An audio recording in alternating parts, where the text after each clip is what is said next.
Hey guys, Altavis Pelzer here, your voice manager, and this is another episode of the Speak Easy podcast. Listen, it's all about elevating in life and business because guess what? We want you to do well and succeed and make the best out of each and every day. With that being said, guys, let's just be real. When it comes to media, when it comes to expanding, when it comes to making some shifts in business and even in your career choice, everybody always asks the question, how do I get out into the forefront? How do I get before people? How do I get in, on stages? And for me, it was an interesting journey because I was always that behind the scenes person, but media was it, y'all, like above and beyond. That was what pushed me to speaking. That was what pushed me to do the podcast and the blog. It's because the power of media. So, with that being said, I'm excited about our guest for today because we're going to tap into some of those things that you have been thinking about or that you might have heard about when it comes to media, but also what that really can do for you if you're saying, you know what, I'm looking to make that jump into being an entrepreneur. What is that going to look like? And so, Dr. Afshan,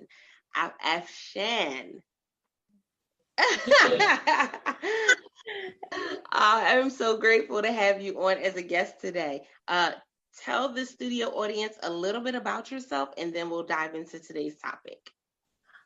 Friends, I was born and raised in India, and after I got married, I came to United States.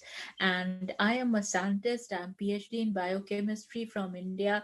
And when I came here, I did a postdoctoral fellowship at Johns Hopkins. And but I didn't want to do postdoctoral fellowship forever because it's very hard to get a faculty position. So somebody promised me to give me a faculty position, but unfortunately, I couldn't get it. So I kind of took alternative career and path. I did categorical course in clinical chemistry from University of Maryland and regulatory affairs related to FDA regulations from Johns Hopkins. And then I did couple of jobs, and then I was laid off from a very nice job couple of years back, and I was unable to get again a job. So then I thought, let me start my own business, and that's how I turned from scientist to an entrepreneur, and I call myself a scientific entrepreneur. And I wrote like two books, and both the books are bestsellers on Amazon. And like this one is a business book where I did a business model, and it is called Jugaad, where thinking outside the box. And is like a story about bioterrorism. And this book came in 2019 when there was no trace of coronavirus. So this book shows like there is a virus which spreads and ruins the human population. And this was in 2019, February 1st, this book was launched. And now this book, I have submitted it to a couple of companies for a movie or a web series to be made. So this is like a nutshell, uh, who I am. And then I have a radio and a TV show, and my radio show is on W4WN, the Women for Women Network, and it has 300 million listeners, and it is syndicated worldwide. And my TV show is on Fox 5 Plus, and it comes under GTV on Capital Forum from 7 to 8 a.m. on every last Saturday. And it is for, I have like a 5-minute segment, and I'm looking for sponsorship for everything. Oh my goodness, that was okay. So, first of all, congrats on the books and making it to Amazon bestsellers list. Congrats on the shift. That's a major shift to go from where you were at John Hopkins to doing entrepreneurship. And I know that in the first probably year or so, you were probably thinking, did I make the right decision? What am I doing right now? Because it definitely looks a lot different when you start working for yourself. And then the shift into media, like that is absolutely phenomenal. Something that I love about media is that it gives us the opportunity to network. It gives us a Yeah. bigger platform and a bigger um, range, And for that's us how to we be able to connect. connect with people. Right, exactly, exactly. And Yeah. so when you first started in the media piece, and even now with looking to go ahead and move from the book being the book to it being a movie or a show, what is it that pushed you to say, okay, you know what? I'm just going to go for it.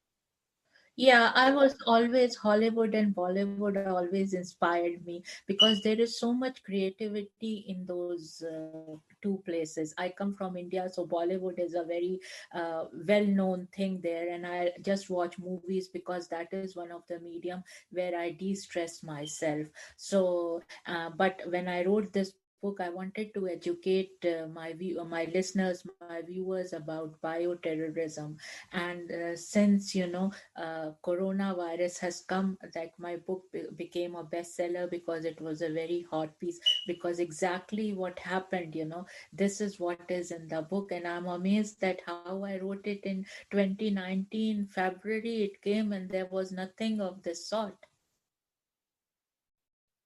I know that had to be something that like people were like, wait a minute. They had to pull themselves in and kind of collect themselves. But oh, wow, that's significant because first and foremost, when you're an author, that creativity that you have, being able to put something on paper, being able to put it out there, that is a huge step. And I want our Speakeasy listeners to really understand how huge that is. But then on top of that, going and saying, you know what, I'm ready for this to go to another level. That's epic because for so many of us, the book was just, it was like that was the end goal, was the book. And we Yes. we stopped dreaming after that, right? We stopped thinking about what other options there were, but there are other options.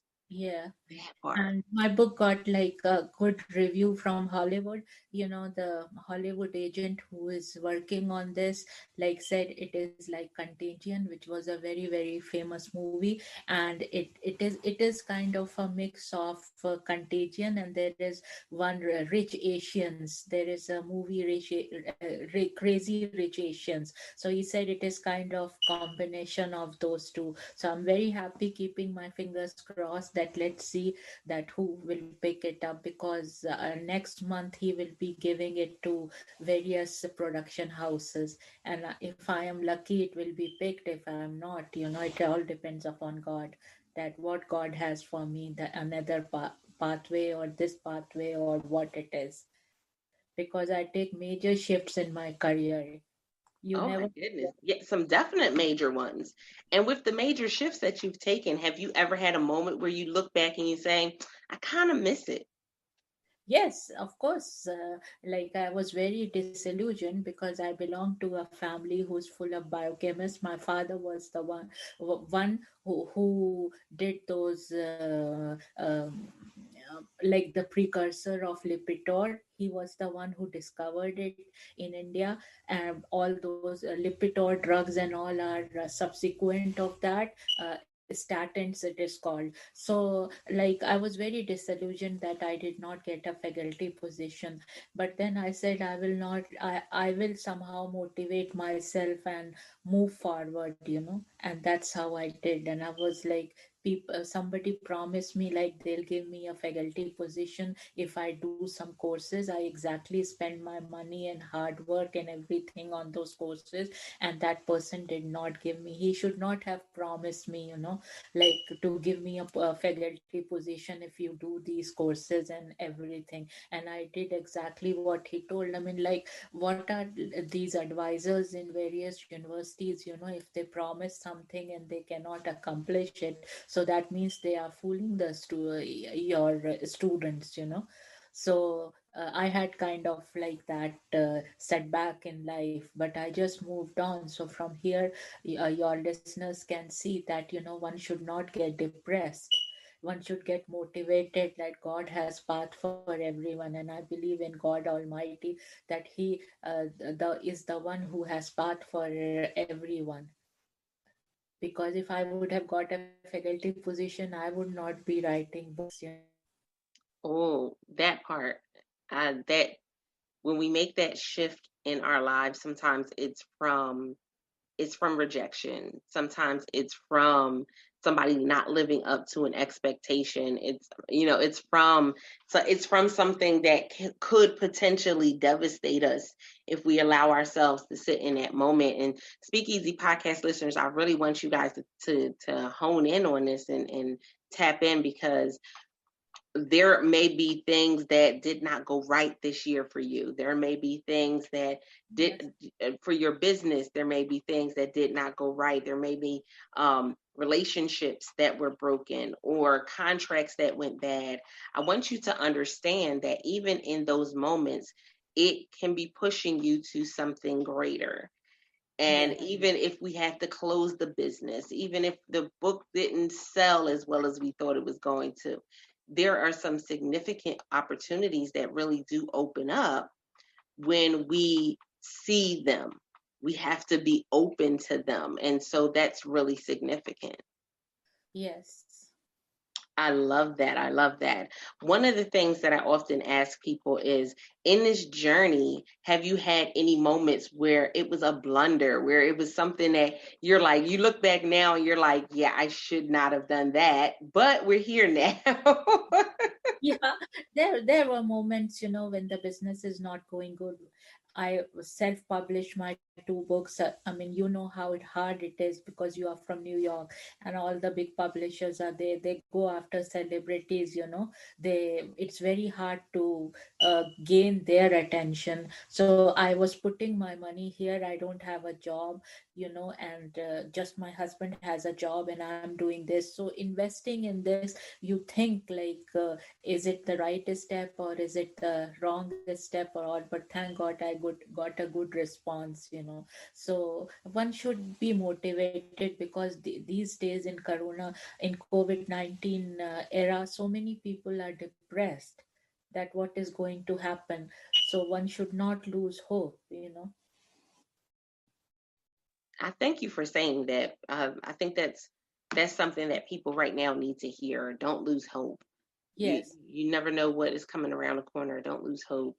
Yes. And again, you don't know what may come from the ashes. When things like this occur, it's been I think one of the biggest things that we have to look at, and I even want to know, in your personal life or in your business, are have you seen that you've had to slow things down in order for you to get to where you are? Or has it been something that it's been like rapidly things have been occurring for you? No, actually, I had like a previous company. It was called Global Regulatory and Business Solutions, and that I was not getting contracts. I was like a regulatory affairs specialist and business development. So it was very hard to get contracts. So then I closed that company, and then I dived into writing the books. So of course there are stumbling stones all the way, but one has to keep on going. Like couple of my like book sale is very uncertain. Like sometimes some months it is very good, and the other months there's not even a single sale. It doesn't mean that you are a best selling author, so all the time your books are selling. No, it is. And I mean, some days when you will not expect that it will sell, it sells. So every day is a learning curve for an entrepreneur. Oh, I love that. Every day is a learning curve for an entrepreneur. Guys, I hope y'all wrote that down. I want y'all posting that one. Every day is a learning curve for an entrepreneur. There are so many things that we learn. And again, when we make connections, we're Yes. able to grow from the people that we're connecting with, and that's significant as well. I Yes. love that. I love it. I love it. So, what would be a a I would say what would be a message that you would want to leave with people who are in this transition phase of, I think I want to leave my current career and start a business, or I may have started a business and I'm thinking of doing it full time.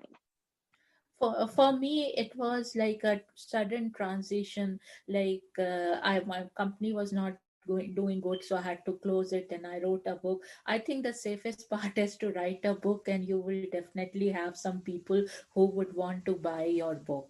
So that is a kind of income, you can always survive on that, and then once it becomes stable, you can leave your job, or if you have any business plan. But do things like with strategically. Don't just jump that this person is doing a thing, so I also want to do this. If this one made millions, then I will also make millions. Every person is different, and every person God has given some skills and creativity. So everyone comes with a different style and different way of working. So but I would suggest, book writing has become, and publishing has become so easy these days, that you don't have to look for a traditional thing. And believe me, I think there are people who would love to hear what you have to say. And just like you are doing, just start a podcast, and there are people who will listen to you and your message. And you never know who's listening to your podcast, or what opportunity will come next to that, because one thing leads to another. Yes, it does. Yes, it does. So definitely when you're making that transition, for some, it'll be that jump, but others, that is a great way for you to transition out to have a book, because a book makes you the authority. It makes you the expert in that particular industry, and Yeah. it gives you something to stand on. So if you're speaking, it gives you something to sell. If you're doing podcast interviews, it gives you something to sell. And so it definitely puts you in a whole other realm before you even get out the gate good. You have something that can sustain you. So I absolutely love that. I know for me, with writing the books, that has been a great entrance way to, so many other things, to creating programs, to, opening up to do an accountability community memberships and things of that nature. So you never know where it's going to lead you, but it's a great place to start. Yes, and recently I want to tell you I got Presidential Award for Volunteerism. And here is, you can see the award is here, and I got a White House letter, and this one, and I got this, and it is. Oh, I love that. So you never know who is watching you, and it just came as such a big surprise to me. Two of the ladies who are also co-hosts at Fox 5 Plus nominated me, and I didn't even know that they have nominated me. And this, once the award was given, then they gave me the news that you. I mean, I was surprised that. So one thing leads to another, and it's a great honor. I'm so thankful to President Trump and Doc Roslin and Dr. Eves for giving me this honor, for nominating me, and President Trump for giving me this award. So you never know like what opportunity will come, and this all came because of the book, because before that these kind of opportunities were not there for me. Wow. That, talk about opening up opportunities. That is epic. That is definitely epic. I applaud you. Thank you so much for the services that you have provided by you doing the book and by you leading in such a great way. That's so significant. Oh my goodness. I absolutely love this interview. Speak Easy podcast listeners, this is why we bring you the people we bring you, because we want you to see that it can start where you are. Like, you can start today, you can start where you are, you can start with what you have, and you can be able to elevate in life and business and reach that level of success that you're trying to achieve. But that part, I want you to let them know where they can find you at online and how they can reach out to you for more information, especially where they can find the show. Okay, okay. I have like three websites: www.afshanhashmi.com, www.dr-afshanhashmi.com, and www.drafshanhashmisradio.com. So these are, and my email is afshan@drafshanhashmi.com. So you can find me everywhere online. I have a pretty big online presence, and my radio show, has taken me to heights I could never think. Like, if I when I was in India, that one day I will be a radio show host in America, or a TV show host in America. That is huge for me. Dr. Afshan, I absolutely thank you so much for being a guest on the show. Speakeasy podcast listeners, this is what it is all about, but it's for you. Why? Because guess what? Without the Speakeasy podcast listeners, there would be no Speakeasy podcast. So make sure that you are joining the conversation, bit.ly/World Voice Community. We would love to hear more about what you thought about this particular episode. And I know that currently we have a growing audience in India. So I would love for them to hear your story and to know that whatever it is that they may be thinking that they want to attempt to do, that they're dreaming about, that it is definitely achievable. And so with that being said, I appreciate you guys. I'm your host, Altavi Spelzer, and until next time, don't forget to press it out. See ya. Thanks.